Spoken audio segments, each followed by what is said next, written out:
Hello दोस्तों NCERT निचोड़ series में आपका बहुत बहुत स्वागत है। दोस्तों क्लास 8 का जो साइंस है उसका 2 चैप्टर हम लोग कंप्लीट कर चुके हैं। अब तीसरा चैप्टर में हम लोग चैप्टर 5 को पढ़ेंगे, कोयला और पेट्रोलियम। अभी केमिस्ट्री पढ़ा रहे हैं, केमिस्ट्री कंप्लीट हो जाएगा, फिर फिजिक्स और बायोलॉजी कराएंगे। दोस्तों आप सभी जानते हैं हर एक एग्जाम के लिए, इंडिया में जो भी एग्जाम हो सबके लिए सबसे बेस्ट बुक जो है वो एनसीईआरटी है। और सब पे आधारित जो क्वेश्चन बन रहा है जितना भी एग्जाम में, सबका आधार एनसीईआरटी ही है। ठीक है, सभी टीचर ही बोलते हैं एनसीईआरटी पढ़ने के लिए, इसलिए हम आपके लिए पूरा लाइन बाय लाइन एनसीईआरटी का कॉन्सेप्ट लाए हैं जिसको आप आसानी से समझ सकते हैं। और इसका आपको पीडीएफ भी मिल जाएगा, आप उसको आसानी से डाउनलोड कर सकते हैं, डिस्क्रिप्शन में लिंक दिया गया है। तो चलिए शुरुआत करते हैं। दोस्तों अभी तक आप इस चैनल को सब्सक्राइब नहीं किए तो सब्सक्राइब कीजिए और बेल आइकन को आप क्या कीजिए, प्रेस कर दीजिए, ताकि जब भी मैं वीडियो को अपलोड करूं उसका नोटिफिकेशन आप तक पहुंच सके। क्योंकि नोटिफिकेशन नहीं जा पाएगा तो फिर आप पढ़ नहीं पाएगा। ठीक है, तो चलिए शुरुआत करते हैं और देखते हैं। तो पहला जो पॉइंट है, हम लोग को बात करना है पेट्रोलियम और कोयला के बारे में। ठीक है, तो इस चैप्टर में हम लोगों को पढ़ना है पेट्रोल के बारे में और कोयला के बारे में। ठीक है, तो चलिए शुरुआत करते हैं और देखते हैं पेट्रोलियम और कोयला क्या होता है। पहले हम लोग बात करेंगे संसाधन। ठीक है, तो पृथ्वी पर जो भी चीज उपलब्ध है जो हमारे काम का है उस सब को हम लोग क्या बोलेंगे, संसाधन बोलेंगे। ठीक है, अब संसाधन जो है दोस्तों 2 प्रकार के होते हैं, प्राकृतिक भी होते हैं, मानव निर्मित भी होते हैं। अब प्राकृतिक में अगर हम बात करेंगे तो प्राकृतिक भी संसाधन जो है 2 तरह के हो जाते हैं। एक ऐसा प्राकृतिक संसाधन जो यूज करते करते समाप्त हो जाएगा, और एक ऐसा प्राकृतिक संसाधन होता है जो रिसाइकल होता है, मतलब यूज करेंगे फिर वो बनेगा, फिर यूज करेंगे फिर वो बनेगा। तो वैसे संसाधन प्राकृतिक अगर बात करेंगे तो 2 तरह का हो जाएगा। तो पहला होगा आपका अक्षय प्राकृतिक संसाधन, मतलब ऐसा संसाधन जो असीमित मात्रा में है, मतलब जो कभी समाप्त नहीं हो सकता है। ठीक है, ऐसा माना जाता है ये कभी समाप्त नहीं हो सकता है। जैसे सूर्य का प्रकाश हो गया, वायु हो गया, ये सब जो है इस सब को हम लोग बोलेंगे अक्षय प्राकृतिक संसाधन। लेकिन कुछ ऐसे प्राकृतिक संसाधन होते हैं जो अक्षय नहीं होते हैं, जो समाप्त हो सकते हैं। जैसे वन हो गया, जंगल हो गया। देखिए जंगल दिन पर दिन क्या हो रहा है, घट रहा है। वन जीव हो गया, जब जंगल ही नहीं रहेगा तो उसमें जीव कैसे रहेंगे, वन जीव कैसे रहेंगे। खनिज का हम लोग इस्तेमाल कर रहे हैं तो खनिज भी क्या हो रहा है, कम हो रहा है। कोयला का इस्तेमाल हो रहा है, कोयला भी कम हो रहा है। पेट्रोलियम भी धीरे धीरे घट रहा है, और प्राकृतिक गैस भी धीरे धीरे घट रहा है, क्योंकि ये सब जमीन के अंदर है कि नहीं। और उसका हम बार बार हम लोग इस्तेमाल कर रहे हैं, और जैसे जैसे आबादी बढ़ रहा है इनका इस्तेमाल भी बढ़ रहा है। इसीलिए यह ऐसा समझा जाता है कि यह एक समय पे समाप्त हो जाएंगे। ठीक है, तो ऐसे संसाधन जो समाप्त हो जाएंगे वो अक्षय नहीं होंगे, वो अक्षय हो जाएंगे।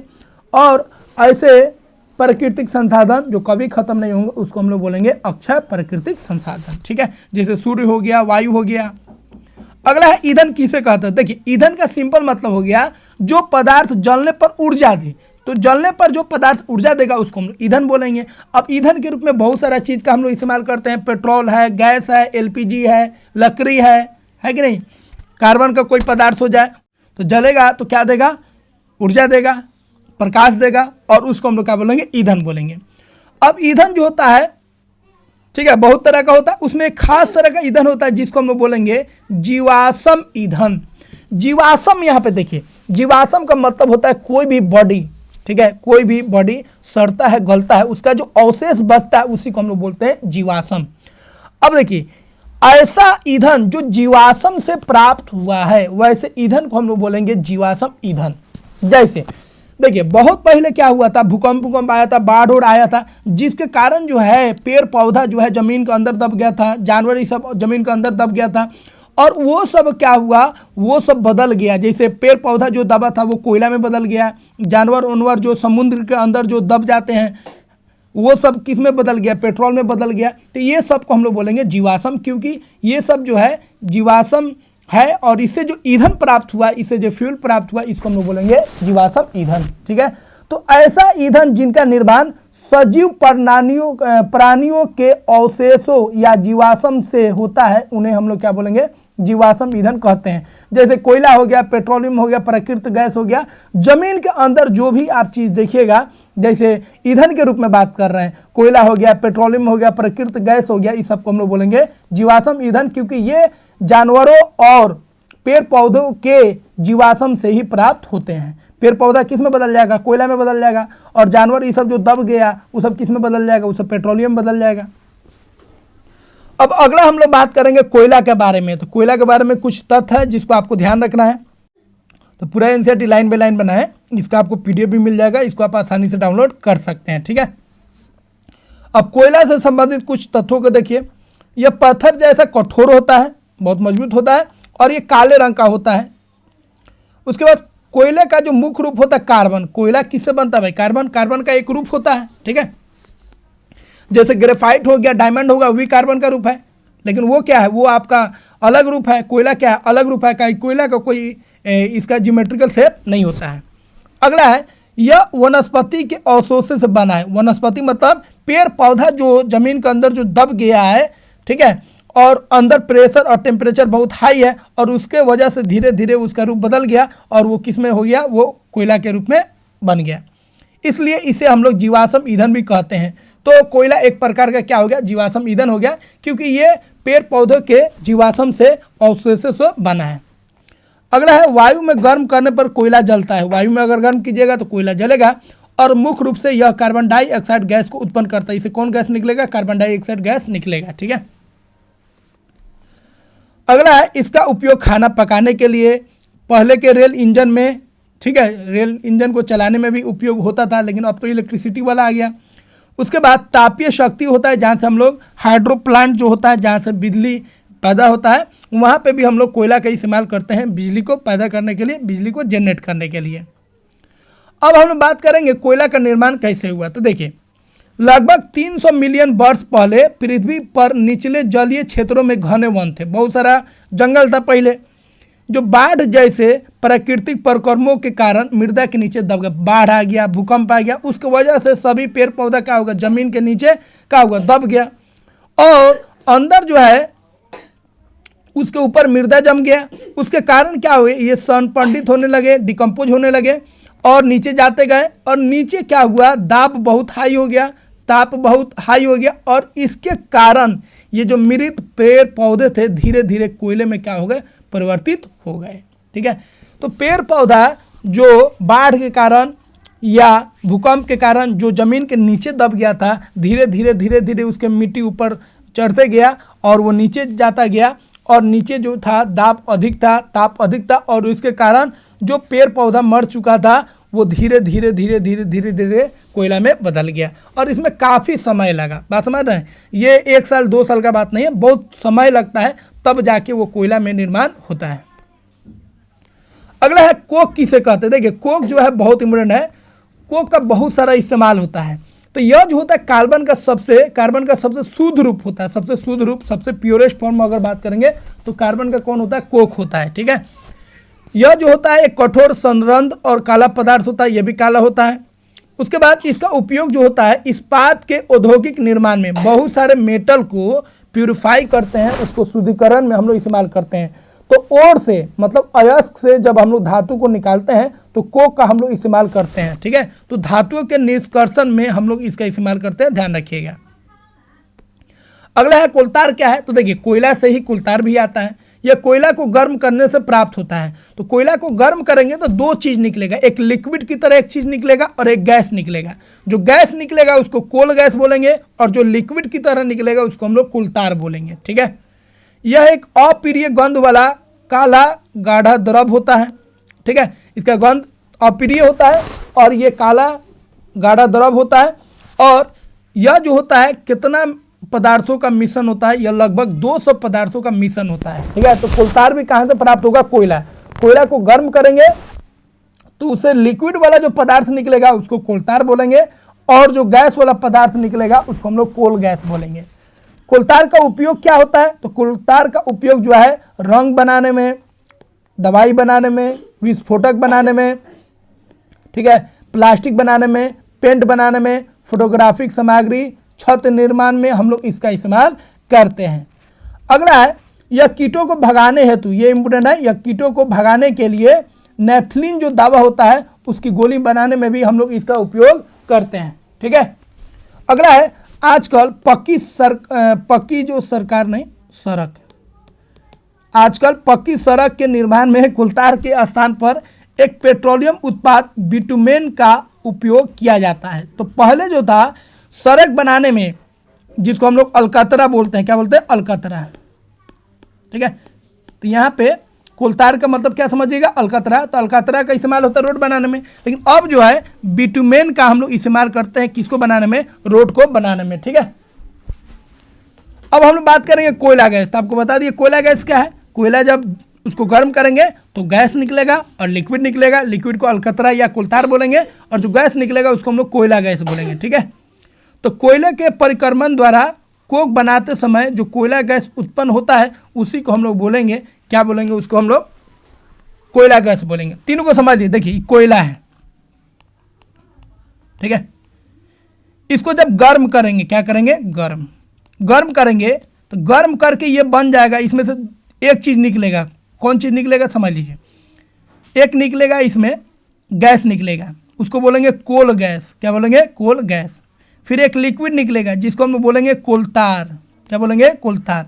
और जो शेष बच जाएगा उसको हम लोग बोलेंगे कोक। जो शेष बच जाएगा उसको क्या बोलेंगे? कोक। तो कोयला को जब गर्म कीजिएगा तो गैस निकलेगा, उसको कोल गैस बोलेंगे। और जो लिक्विड निकलेगा पानी की तरह जो काला होगा लिक्विड, उसको कोलतार बोलेंगे। और जो शुद्ध बच गया उसी को हम लोग क्या बोलेंगे? कोक बोलेंगे। ठीक है, अब अगला हम लोग बात कर लेते हैं पेट्रोलियम कैसे बनता है, पेट्रोलियम के बारे में। तो देखिए पेड़ पौधा के दब जाने से लकड़ी बना, कोयला बना।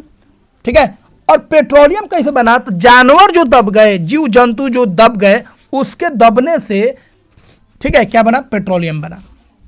तो देखिए सबसे अधिक जो जीव जंतु हैं वो कहाँ पर है? समुद्र में है। तो समुद्र में जो जीव जंतु जो मर जाते हैं वो नीचे जाके तल में बैठ जाते हैं। फिर उसके ऊपर जो है बालू का एक परत बैठने लगता है, धीरे धीरे बैठने लगता है और एक पूरा परत बन जाता है। फिर नीचे जो होता है उसी तरह ताप और दाब क्या होता है? हाई हो जाता है। कहीं समुद्र के नीचे दाब अधिक है और ताप जब जमीन के नीचे जाएगा तो ताप और बढ़ जाएगा। फिर धीरे धीरे जो जानवरों का अवशेष है, जो जीव जंतु जो दब गए उनका जो अवशेष है, ठीक है, वो धीरे धीरे किस में बदल जाते हैं? पेट्रोलियम में बदल जाते हैं। ठीक है, तो पेट्रोलियम का निर्माण जो है समुद्र में रहने वाले जीवों से हुआ है।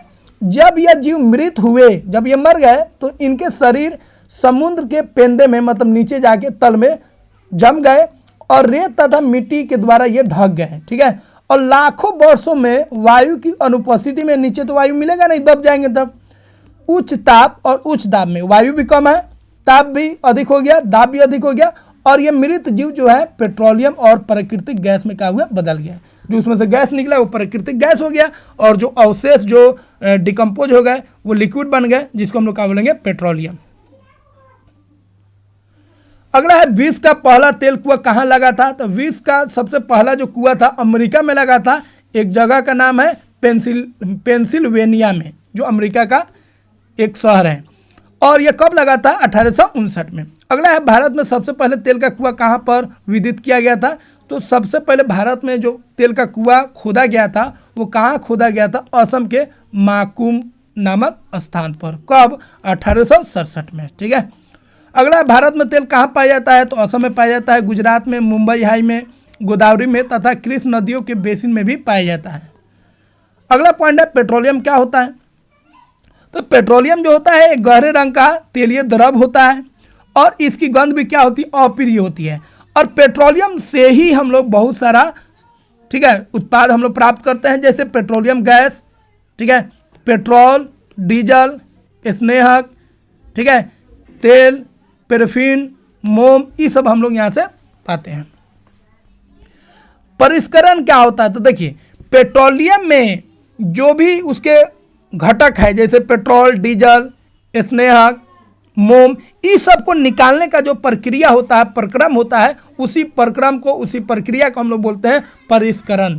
तो परिष्करण एक ऐसी प्रक्रिया है जिसके द्वारा हम लोग पेट्रोलियम से डीजल, मोबिल, पेट्रोल, ठीक है, स्नेहक, पैराफिन, मोम, ये सब को हम लोग क्या करते हैं? निकालते हैं। ठीक है, और यह जिस मशीन में, जिस सिस्टम से निकलता है उसको हम लोग बोलते हैं पेट्रोलियम परिष्करणी बोलते हैं। अगला प्राकृतिक गैस क्या होता है? तो देखिए प्राकृतिक गैस क्या होता है उसको समझ लीजिए, और प्राकृतिक गैस कहाँ रहता है उसको भी आपको समझना है। ठीक है, तो यह एक बहुत ही महत्वपूर्ण जीवाश्म ईंधन होता है, यह भी एक जीवाश्म ईंधन आपको बता चुके हैं।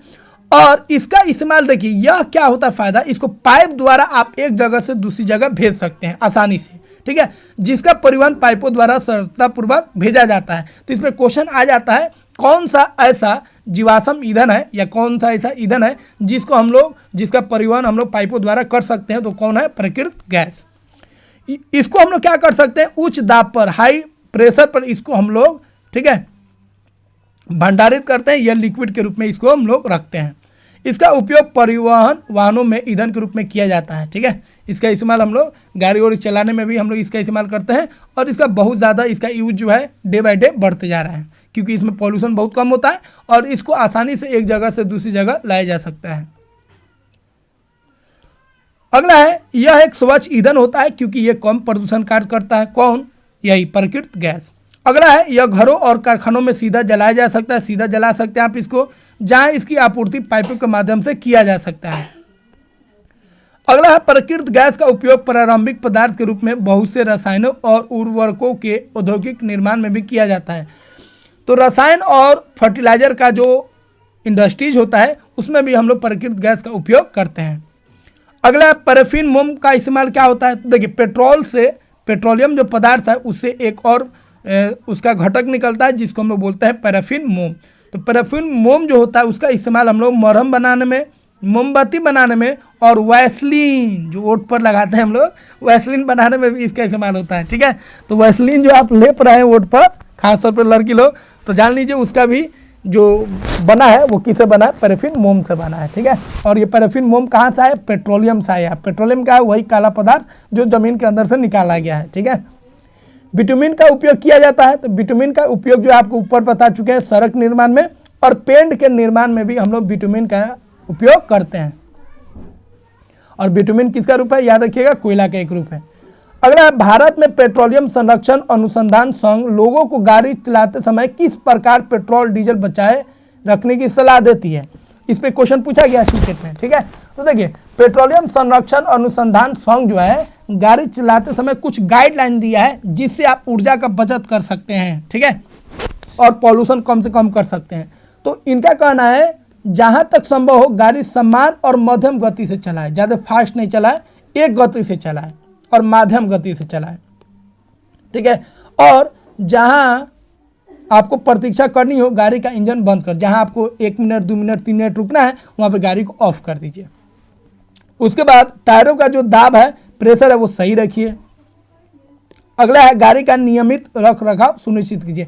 गाड़ी को सही कंडीशन में रखिए, सही कंडीशन में रखिएगा तो पॉल्यूशन कम देगा और कम तेल में उसका जो माइलेज होगा अधिक होगा। तो ये सब एहतियात बरत के आप जो है वातावरण को सुरक्षित रख सकते हैं, ठीक है, जिनके पास वाहन है। बात समझे। तो दोस्तों इस तरह हम लोग कंप्लीट कर चुके हैं एनसीईआरटी का ये 5वां चैप्टर। आशा करते हैं दोस्तों आपको काफ़ी अच्छा लगा होगा और एनसीईआरटी का पूरा लाइन बाय लाइन हम बताएं, इसका पीडीएफ भी आपको मिल जाएगा, डिस्क्रिप्शन में लिंक दिया गया, वहाँ से आप इसको डाउनलोड कर सकते हैं। दोस्तों डाउनलोड भी कीजिए और वीडियो को लाइक भी कीजिए, सब्सक्राइब कीजिए और फ्रेंड सर्कल में ज़रूर शेयर कीजिए ताकि और भी फ्रेंड्स आपके जो साथी हैं वो भी सही मार्गदर्शन प्राप्त कर सके और उनका भी जो साइंस का लेवल है, साइंस का जो डोर है समाप्त हो सके और साइंस के लेवल को आगे बढ़ाते हुए वो एनसीईआरटी को हर एक पॉइंट को समझ सके। मिलते हैं दोस्तों अगले वीडियो में। जय हिंद दोस्तों।